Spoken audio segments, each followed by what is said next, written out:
fameux soir où les gens s'amusent et se déguisent, les âmes finissent morcelées, scellées lorsque l'enfance se brise. Horreur, mystère, un banc glacial, fait trembler jusqu'en Antarctique. Légende urbaine, creepypasta, c'est l'heure du récit fantastique.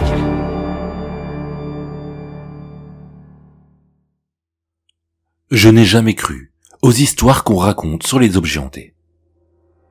Pour moi, tout ce qui est étrange trouve une explication rationnelle. L'ombre d'une lampe, un bruit de canalisation, un courant d'air. Et pourtant, depuis ce qui s'est passé avec mes laboubous, je ne dors plus. Enfin, quand ils me laissent dormir. Je collectionne les laboubous depuis 3 ans. Au début, c'était un passe-temps banal, un truc pour occuper mes soirées. Ces petites créatures à tête de lapin et au sourire tordu avaient quelque chose d'à la fois mignon et inquiétant. Et je trouvais ça fascinant. Je les rangeais soigneusement sur une étagère, par couleur et par série. Les classiques aux yeux écarquillés, les éditions limitées phosphorescentes, et même un prototype acheté sur un forum obscur à un prix ridicule. Celui-là était un peu différent.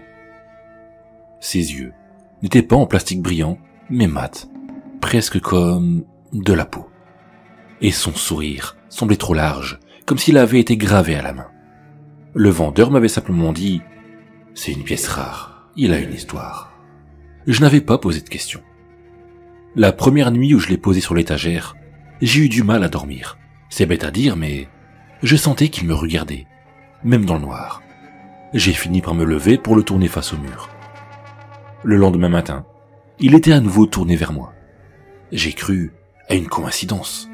Peut-être que je m'étais trompé, ou que j'avais mal vu. Mais le lendemain, même chose. Et celui d'après aussi.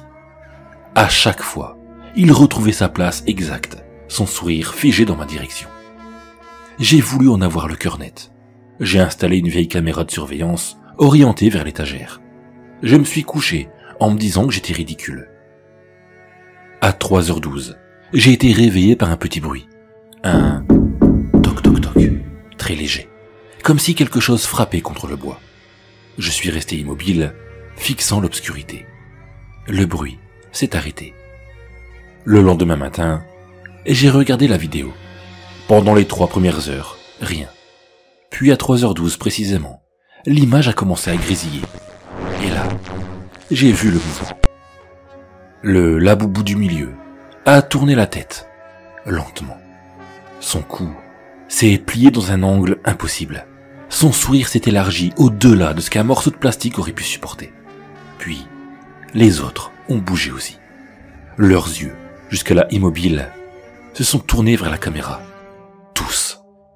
À la fin de la séquence, l'image s'est figée sur un écran noir.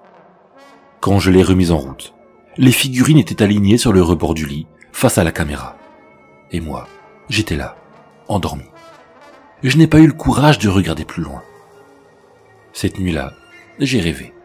Je me trouvais dans ma chambre, mais tout était distordu. Les murs palpitaient doucement, comme si la maison respirait. Les laboubous étaient là, autour de moi, immobiles. Leur sourire vibrait, presque imperceptiblement. L'un d'eux s'est approché.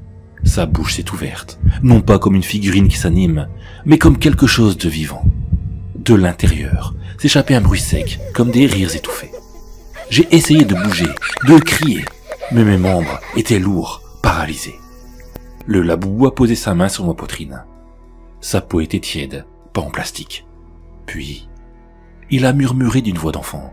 « On t'aime bien, tu souris comme nous. » Je me suis réveillé en sursaut, mon cœur battait si fort que j'avais mal aux côtes. Et sur ma poitrine, il y avait une petite trace ovale, comme une empreinte. Les jours suivants, les bruits ont commencé. La nuit, j'entendais les figurines se déplacer. Un léger grincement de plastique sur le bois. Des tapotements irréguliers. Une fois, j'ai cru entendre un rire. Un vrai. J'ai tout mis dans un carton. Je me suis dit que ça me calmerait, que c'était psychologique. Mais le matin, le carton était vide et les laboubous étaient de retour sur l'étagère. Sauf un, le prototype. Il était sur ma table de chevet. Son sourire avait changé. Il s'étendait désormais jusqu'à ses oreilles et ses dents semblaient plus nombreuses. Et sous la lumière pâle du matin, j'ai remarqué quelque chose d'horrible. Ses dents n'étaient plus peintes. Elles étaient réels. J'ai essayé de me débarrasser d'eux, je les ai brûlés, j'ai regardé le plastique fondre, les formes se déformer, les visages disparaître dans la fumée noire. J'ai cru en être libéré. Mais cette nuit-là, j'ai rêvé d'eux encore.